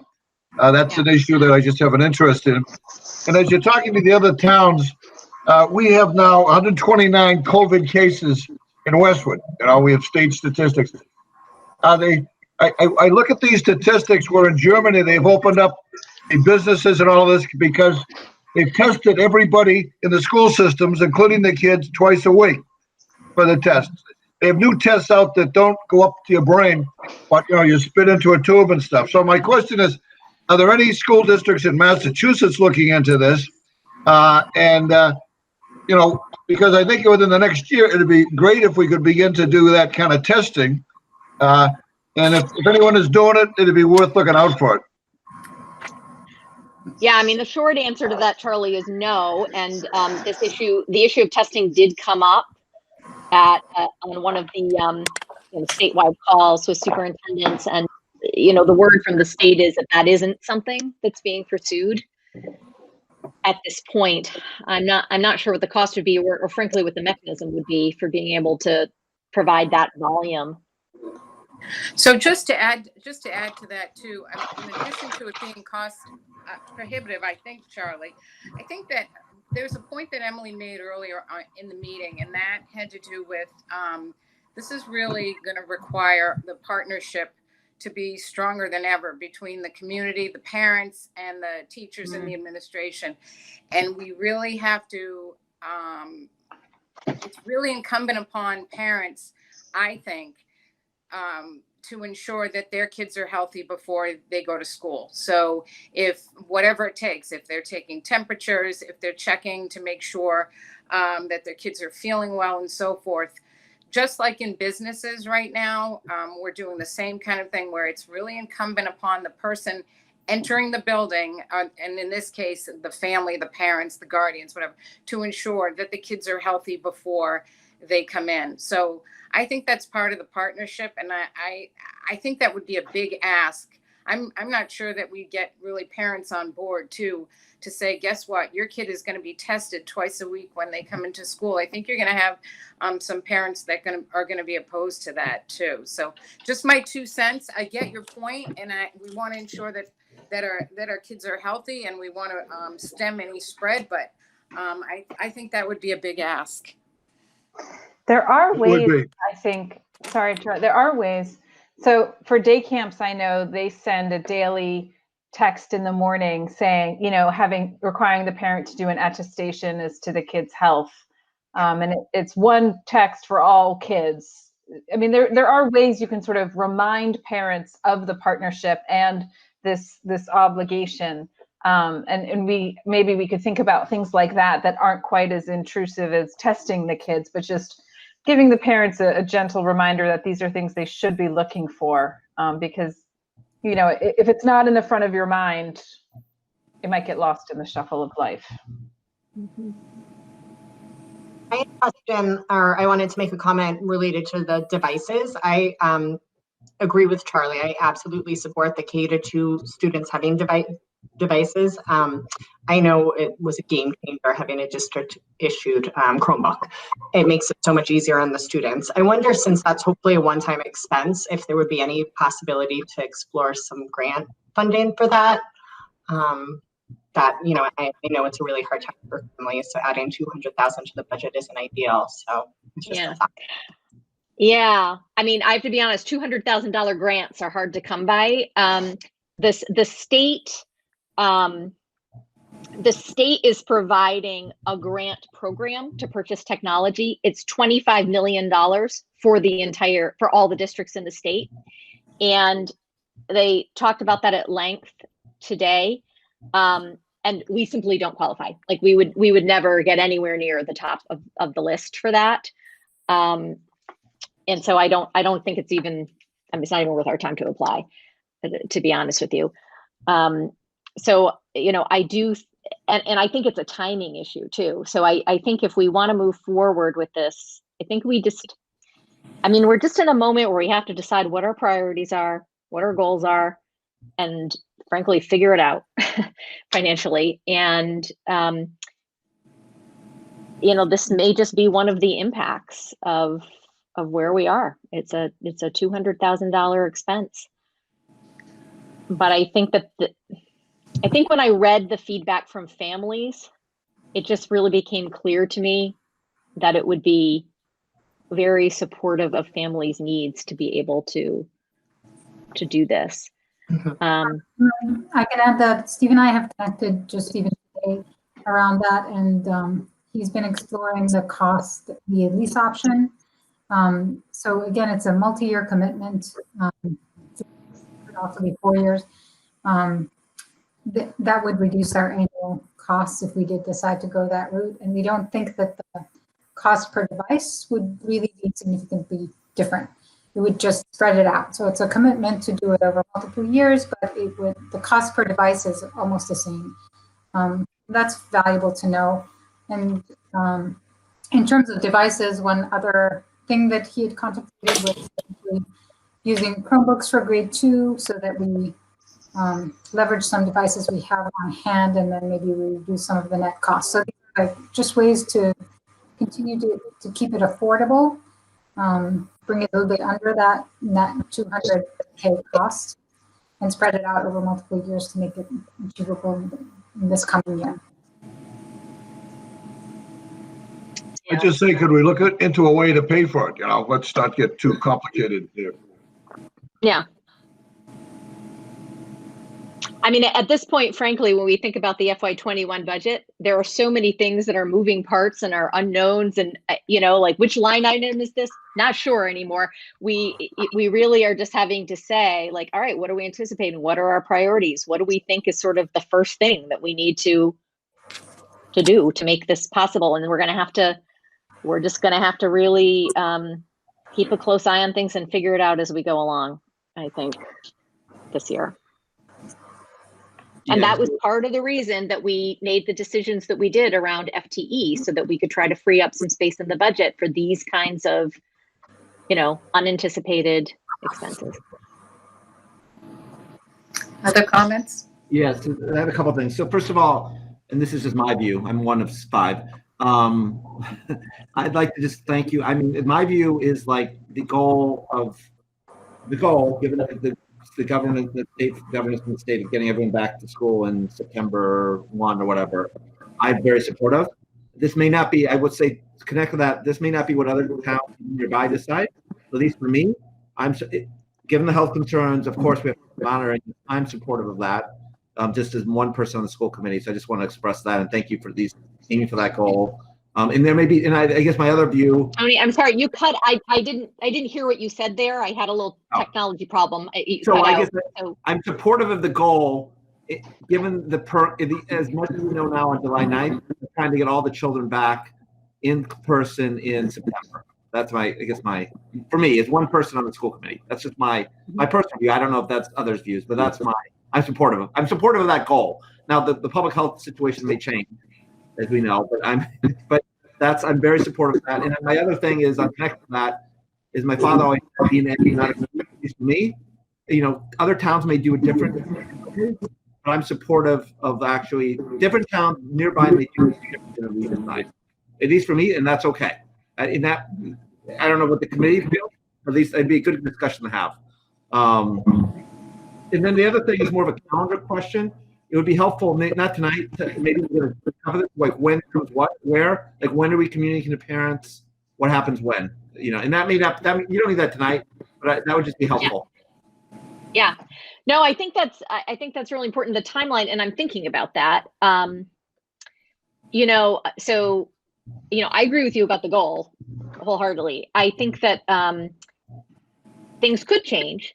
And one of the things that I heard the commissioner say today is that he would encourage school committees to hold off on making any decision about model until at least the beginning of August, right? Make sure that we know what the public health situation is, what are we dealing with? And, think about making that decision then. I have to say it was interesting to me to hear him say that, because again, the way things have been framed to superintendents leading up to this moment was that the state was going to prescribe what we had to do. And now it's suddenly being framed as, this is what we'd like people to do, but school committees, the idea that school committees were making a choice was kind of a new idea. I thought when I heard that stated today, because it appears some have already made some choices, right? And so at any rate, the new encouragement is, please wait until at least the beginning of August and kind of take a look at that situation. I think what we can communicate to families right now is that if the public health metrics are then what they are now, that our intention would be to try to bring people back in person, and that we can, try to be optimistic about that. And Westwood will be prepared to pivot to a different model if at some point during the year we have to make a change. And I think that's a very likely possibility. Yeah. As we see how things shape up. If you could share in a message, Emily, to parents who aren't watching the TV tonight, what you just told us tonight, all the considerations, final decisions haven't been made, but all of the complexity of all of the issues, just let them know. I think that'd be very valuable to share with them that, there's 1,000 issues out there that are seriously being considered. And I think that'd be valuable for parents to at least, in some way hear this, we haven't made final decisions, but this is what we're sensitive to, that respond to a lot of their concerns. Yeah. So, I will say, Tony, sort of to your point about like we can do something that's different from a different district. I think that's true. I think one problem that we're all wrangling with is it would be really great if we could get aligned with each other, because we are going to have human resources issues. So in other words, if Westwood says we need our teachers back on site full time, and, half of our teachers are in districts where their kids are in a hybrid model or remote, right. That's a significant staffing problem for us. And so, I think there is some recognition among superintendents that we're kind of all tied together in some ways. And it would be helpful to get aligned on some things. And so we're having those discussions. And a point that I made in a conversation I was in today is we need to have that conversation right now, because 2 weeks from now is too late in terms of our planning and preparation. So, I'm in conversations with some superintendents, sort of our immediate neighbors, trying to say, where are you? Like, are we all marching towards in person? Oh, did we just lose you? You're back. Are you there? I mean, certainly for elementary, that would be, high school might be a little different. So, Emily, on the advisory committee, unless anyone has a fierce objection, I'd love to serve in that capacity to help out. And I think as being part of that, who was either Charlie or Tony, someone asked for sort of a calendar what's going on. So I'd be happy to take that on, so that to maybe take one thing off of your plate and just keep the rest of the committee in touch, so that we understand what the calendar of events is, if everybody's okay with that. Thank you. Sure. All right.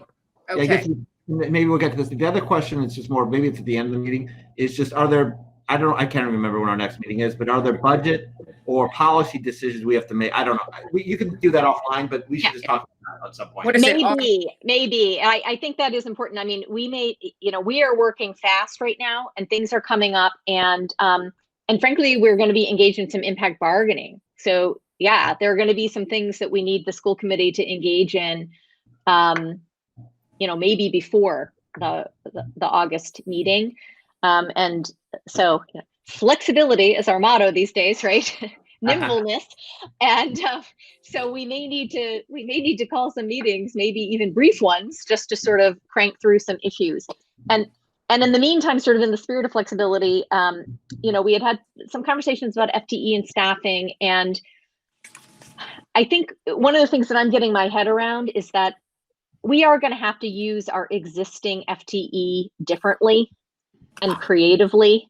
And I guess I just want to say that out loud, that I think it would be helpful from my perspective if the school committee, if you were comfortable kind of saying that it's okay for us to think flexibly about how we allocate staff within a building. Because I think we are going to have to be able to make choices kind of quickly on some of these things. And, principals are coming up with good creative ideas. And we just got to be able to move on. What are you talking, like, give a specific example? Like how, I don't know. I mean, I don't want to say anything prematurely here on camera, but, for instance, maybe we have somebody who has a license in another area, and we think, it might be more valuable to allocate that half of that person to that discipline, or, a librarian, right? Maybe a librarian also can teach ELA or something like that we could be thinking about. So we want to be able to think flexibly, even our nursing staff. I don't know, maybe we need to use our nursing staff differently. So that's a means of, say, if we have, let's say, for example, a space issue, and you have 20 kids in the classroom, and there isn't enough space in that classroom to be 3 feet apart. So we split them up, and we have a librarian teaching an aspect of ELA, something like that. That's what you're talking about. Yeah, exactly. Something like that. And so those aren't, I'm not talking about budget issues that change the dollars in the budget, but they change the way the FTE is distributed. And I think we could have a number of things like that, where we just need to be able to think differently about how we use our resources. So are you looking for us for the authority to go ahead and make those changes? Yes. Yes, without having to call a meeting to say, right. Can we, talk about that. So I have mixed reactions on this. I think I've expressed them a few meetings ago. I guess it depends on what it means. So, for example, if we don't have extended day this year, if we have a staff position that is actually a big position, I think that's a school committee decision, given the authority of the budget. Now, if it's you're saying we're going to take 20% of somebody and go from library to English, I don't really care about. But if it's something like it's a position, I think our fiduciary response, at least from my view, I'm a personal one. If it's a position that's actually going to be eliminated, going to reallocate it, I think that's a school committee decision. That's not what I'm talking about. Yeah, I don't think that's what it Right. sounds like it's really just reallocating within the existing FTE as opposed to either eliminating or creating new. Right, and all hands on deck kind of approach, right? Yeah, that's really what I mean. Yeah. And I think we should be informed, at least. The school committee should be informed of these changes. Now, would you agree on that? I would agree with that. I mean, yeah, I think some of them are going to be, I don't know. I don't even know what they're going to be, right? Because in my mind, I'm working it out right now. I'm not talking recess monitor spending an hour. Yeah. I mean, like if it's a half person, you know what I mean? The big things. Yeah. Yeah, I mean, I think we're going to be using instructional assistants differently, potentially, very differently, maybe. So, yeah. I Okay. have a lot of confidence in Emily being able to make the distinction between these two things. And I'd like to make a motion to get school committee support to allow her informing us about it, but in allowing her to at least begin to make decisions that along that line. I'm not sure. Do we actually need a motion for that? I don't know that we need a vote. I just thought it'd be important to have the discussion and to have like a common understanding of how we'll Yeah. do some things over the next I few don't, weeks. I don't think we can take the vote because it's not on the agenda, but I'm in support. As And long as the budget remains unaffected, I'm in support. Right. I think it's part of your oversight. Yeah. I'm in support, agreed. but I'm going to caveat it. If I hear the next year that we reallocate a position, I'm going to say we're not doing our fiduciary responsibility. I mean, that's my view. I was 1 of 5. Like, if suddenly there's a position that's opened up and I haven't heard about it, as me as a school committee member, I don't think you uphold what we have upheld by the Commonwealth, the school committee should do. Right. So let's see what let's let this play out a little bit and see what we're looking at, because we're kind of yeah. I don't. I'll just throw in that I'm in support, but I'd like to be kept in the loop at some point, not obviously consulted before decisions are made, but like to know kind of what's happening in terms of how the roles are adjusted. Mhm. Okay. All right. Anybody have anything else on this agenda item? Any other comments before we move on to action items? Yes, the remote learning survey. Oh, yeah. I'd suggest, Emily, that's a wonderful thing that was done, a lot of valuable input. And I think, you know, if you're not going to get into it, I think that ought to be shared with, parents. What did people have to say? We will definitely share it back. And I did prepare a couple of slides. I don't know if we're interested in looking at those or not. I think this is important. Throw them up there. Yeah. Okay. Yeah. I will do that.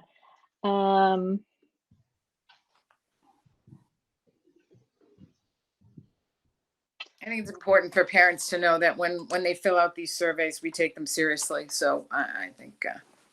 Yeah. So as I mentioned, we had a very good response. We had 820 parents respond to our parent survey, and we had 728 students respond to our student survey. So that was fantastic.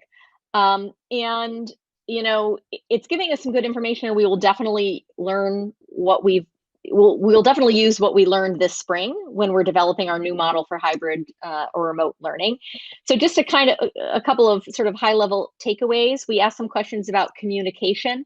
This is a parent response, and I felt good about this. I felt like people indicated that the messaging about sort of what was happening in COVID-19 was effective. On the flip side, we kind of said, are we giving you too much information? But people didn't indicate that either. So hopefully we struck the right balance. Sorry, Emily, are you going to put up the slides?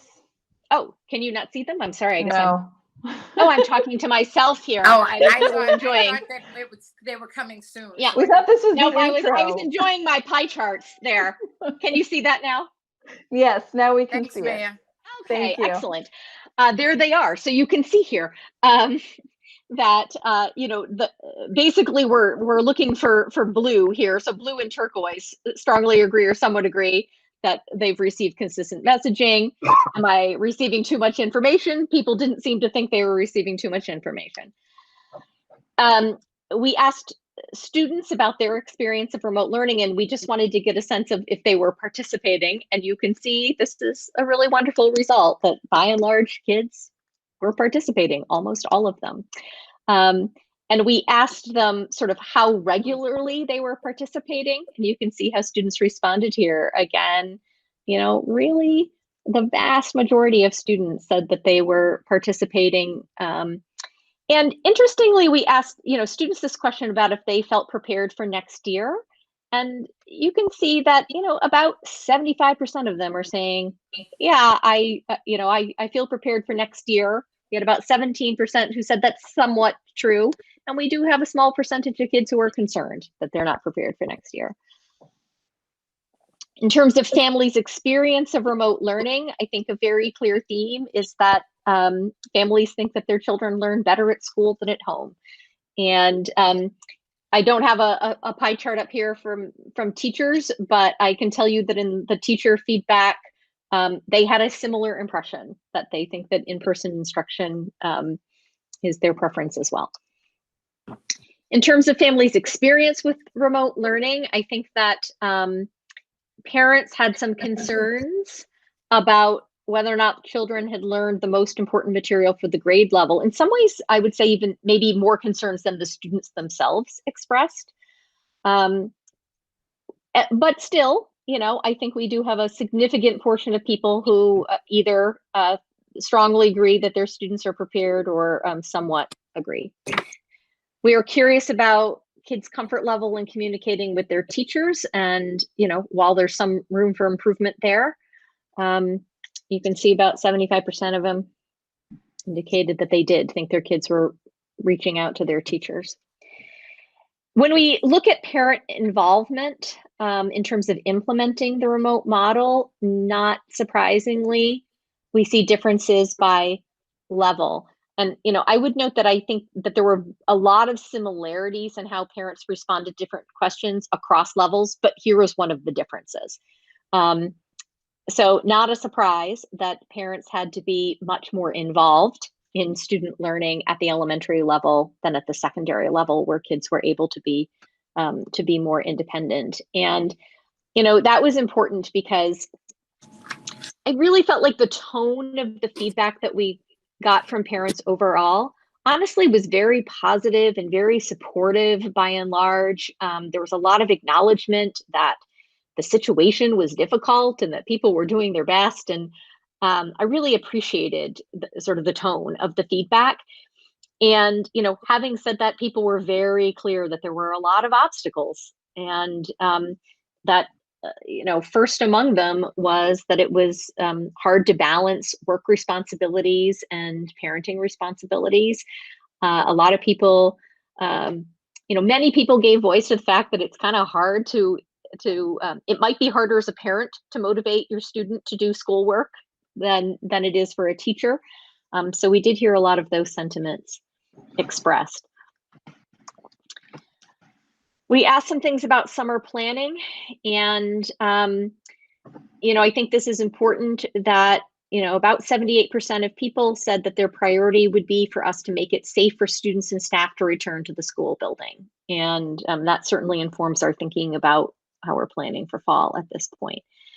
So just sort of, overall, again, most families kind of gave voice to the fact that everyone did their best given the circumstances. It's clear that if remote learning had to continue at some point next year, that families hope that that we can do a better job, that we can improve the model to better engage all students. Some families, communicated that they would need more support in ensuring rigorous academic experiences for kids. A lot of concerns about kids' social experiences. That if we have to implement a remote learning model again, I think there is really an acknowledgement that the model would have to be different and more robust. A majority of parents certainly support an in-school approach for 2020-2021. And they also acknowledge the need to follow health and safety guidelines. So I will say that when we asked that question, that was June 19th. And so we didn't have a clear picture of what the parameters would be for in-school instruction. And, for that reason, I feel like even though it's only 3 weeks later, we probably need to ask the question again, now that we have a better sense of the context. So that was the very quick overview. Obviously, you have all of the data in your packet, and I will say that the district leadership team had a much longer discussion about pulling out different themes that we noticed, and we will be sharing those themes with the working groups.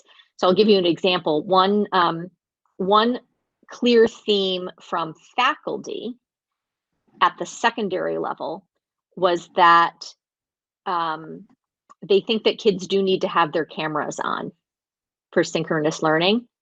And we had a lot of back and forth about that, and ultimately decided to let kids leave their cameras off. And, what teachers expressed was that being able to see a kid's face is a very important tool instructionally for teachers, that they're able to gauge whether or not people are with them, if they're understanding, if they have a question. And they felt hamstrung by not being able to see kids' facial expressions. And so I think we have to take that on. Clearly going forward, we need to implement grades again. We kind of had a pass-fail scenario for this spring. That won't be the case in the fall. And I feel like feedback, certainly from teachers and from parents, supports that idea that we need to move back in that direction again.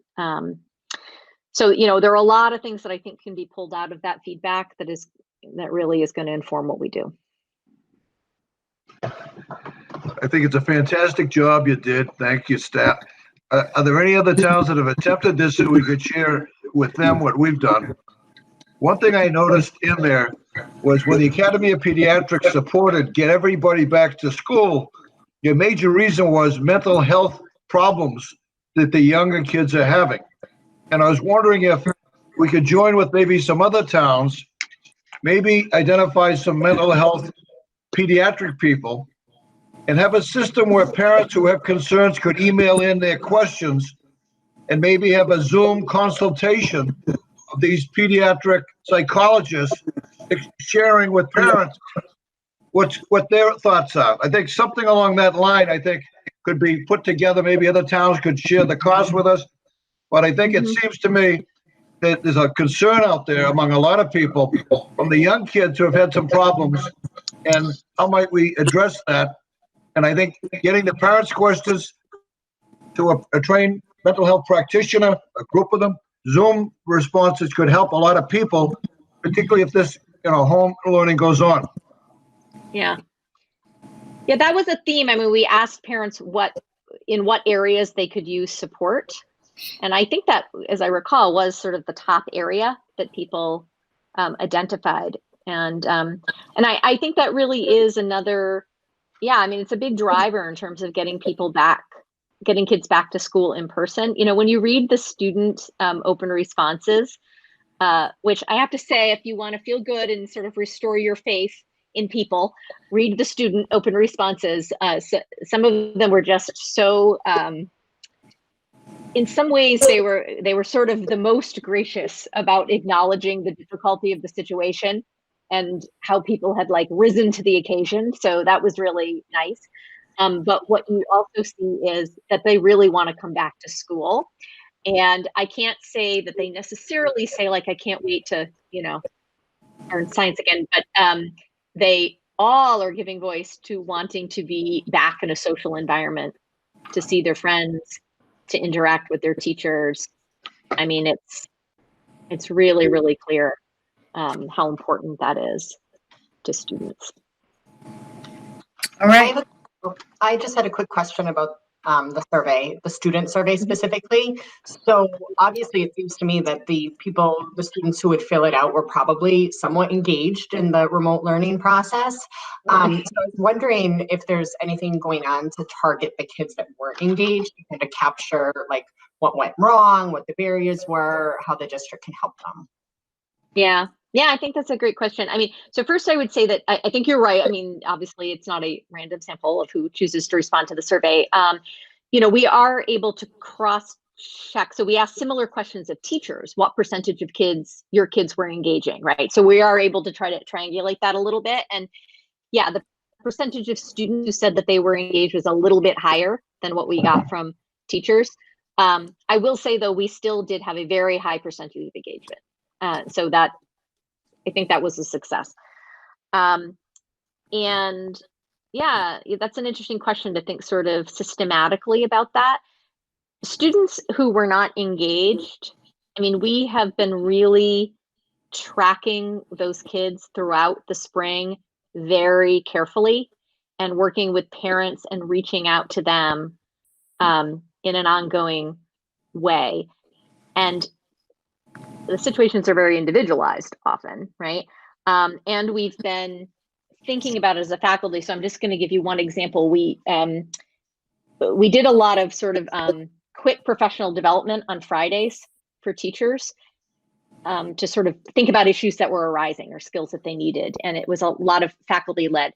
And so there was something that one of our school psychologists, and I think actually Amy Davenport did, and it was a PD about how, like, what to do with kids who are disengaged. How do you draw them back in?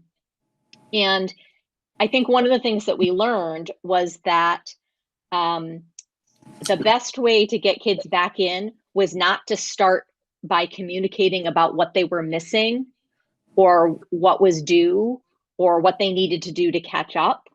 That it was literally about like expressing that I remember you and sort of like care and concern. Like sort of the first email would be like, hi, you know, notice that you haven't been to class the last 5 days. Want to let you know, here's what we're doing tomorrow. Don't need to do anything to prepare. Really hope to see you. You know, or something like that, where the message is like giving kids an on-ramp to get back in, because what happens is that kids, they dig themselves into a hole, right? And then they kind of just sort of further retreat if they don't see a way out, or if they think that the message is, you know, you're so far behind. And so, you know, we really thought about that a lot. I think that the flip side of that, which is an interesting thing to learn about too, is that we had some students who really thrived in this environment in a way that we don't see them thrive in person in school. And so that is also very interesting. You know, sometimes if you're experiencing anxiety or depression, that it's like the remote environment removed some of the stressors and demands and kind of cleared the decks to engage in the academic work.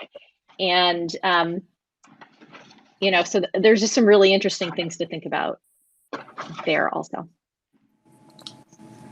Okay.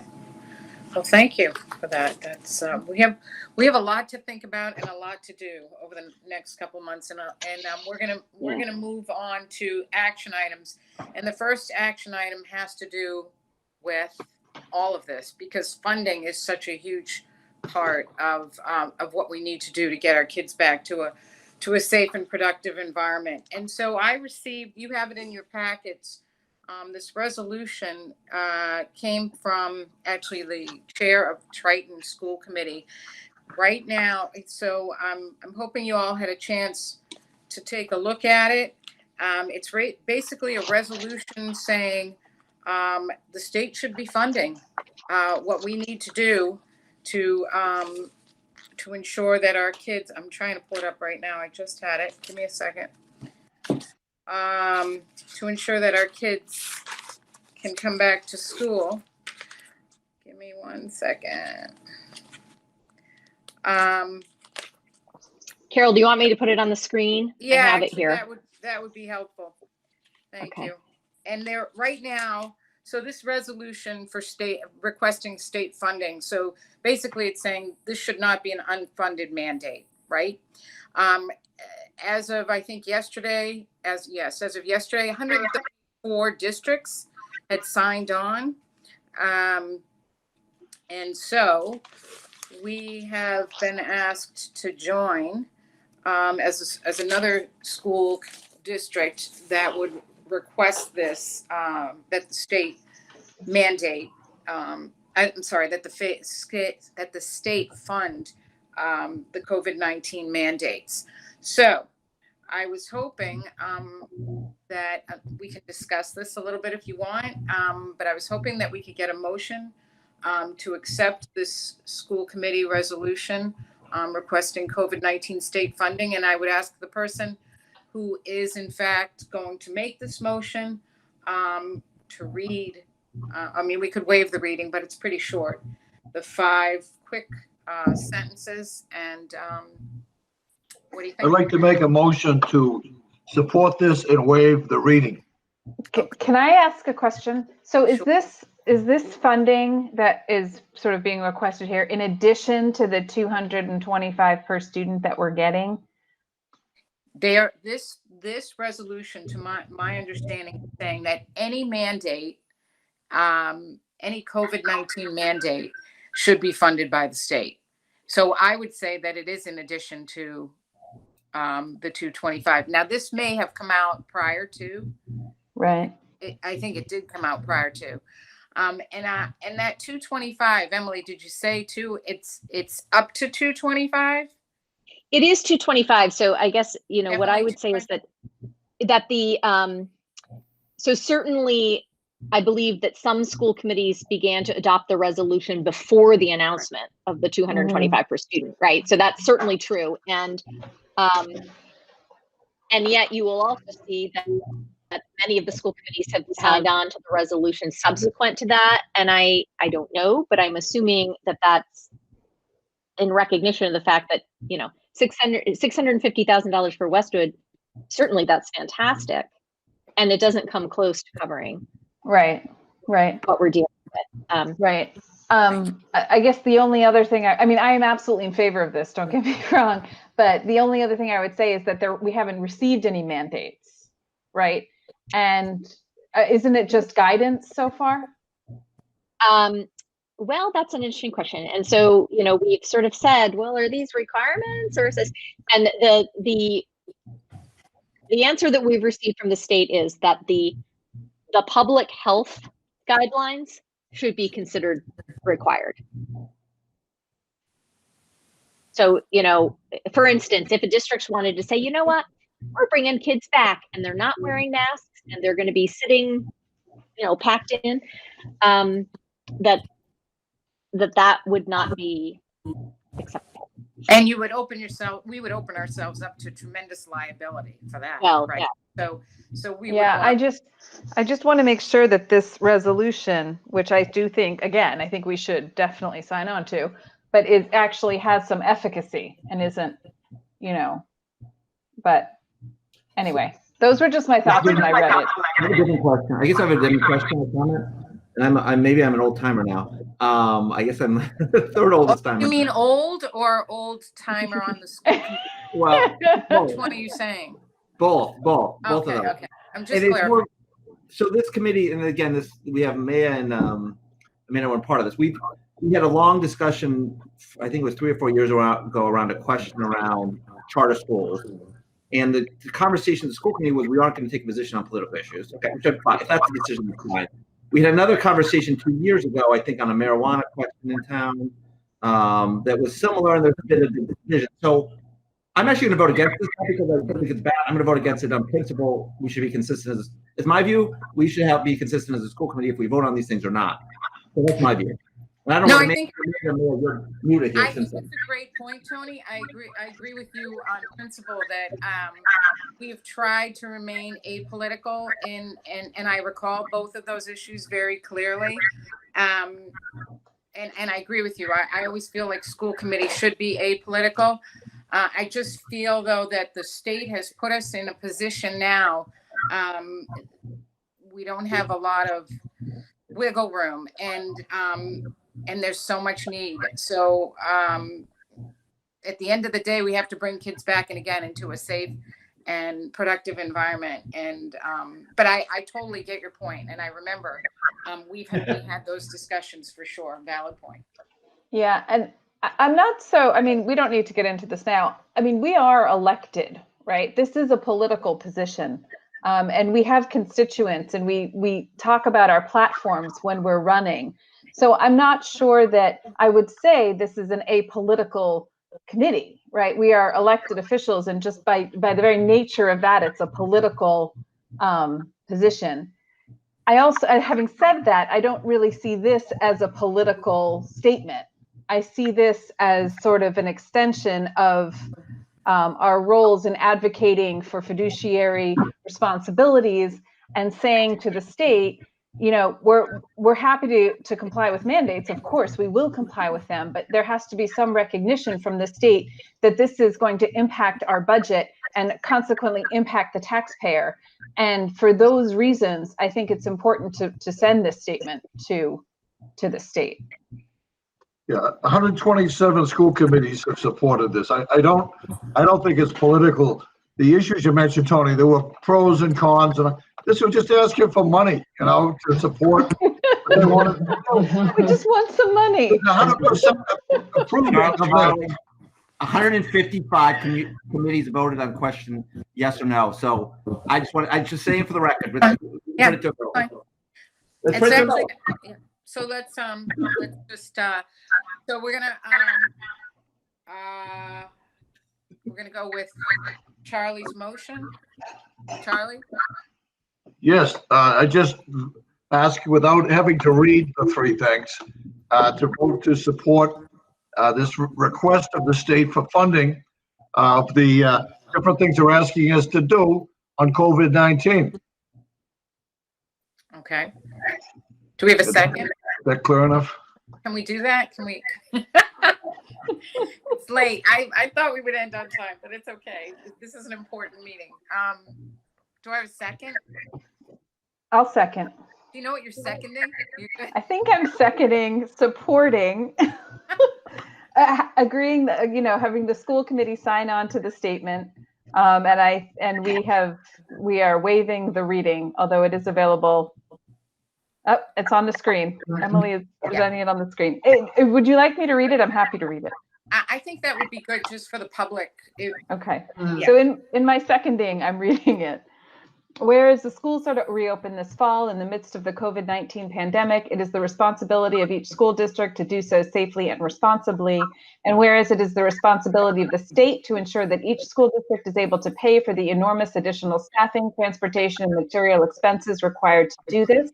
And whereas the state cannot expect mandatory COVID-19 safety guidelines to be followed without also ensuring that each school district has the funds required to implement these guidelines, therefore, let it be resolved that the state must guarantee every school district full reimbursement for whatever COVID-19 expenses are required to follow state mandates. We must ensure a statewide school reopening that is safe, responsible, and equitable. There can be no unfunded mandates for COVID-19. Okay. Do we have any further discussion on this?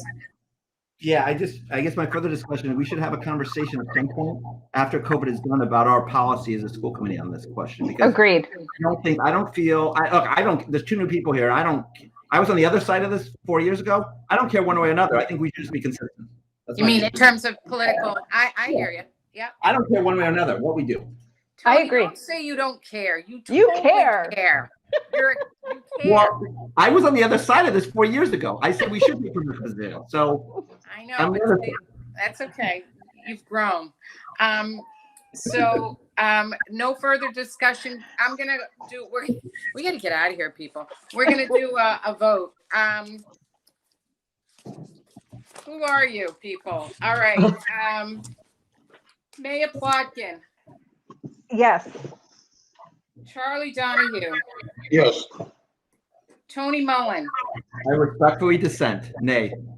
Okay. Amanda Phillips. Yes. Okay. And I will say yes. So that's a vote of 4-1 in favor. And so I will fill that out with Emily and send that in. Okay. We have minutes to approve quickly. Now, the approval of the June 4th meeting minutes. Amanda, we love your participation, but I would suggest you recuse yourself from this because you were not on the committee at the time. Got it. So we will, can I get a motion to approve the June 4th, 2020 meeting minutes? So second. Okay. Any discussion at all on the minutes? Okay. All in favor? Let's go through the roll. Maya? Yes. Okay. Charlie? Yes. Tony? Yes. And I agree, yes. Okay. Second now, Amanda, you can join us. Thank you. For the approval of the June 19th, 2020 meeting minutes. Can I have a motion to approve those minutes, please? So moved. Second, do we have a second? Second. Okay, great. Any discussion on those minutes? Okay, all in favor? Let's go through. Maya, Yes. Charlie, Yes. Tony, Yes. Amanda, Yes. and I say yes as well. That's it for the minutes. That's it for the action items. Does anyone have any new business? Okay, hearing none. Can I get a motion to adjourn? So moved. Do Second. I have a second? Okay, good. Charlie, second. Let's go through the roll. Maya, Yes. Charlie, Yes. Tony, Yes. Amanda, Yes. and yes, that is a wrap, people. Thank you for joining. This was Thank you. fun. We'll do it again next month. Sounds Thank great. you. Or sooner.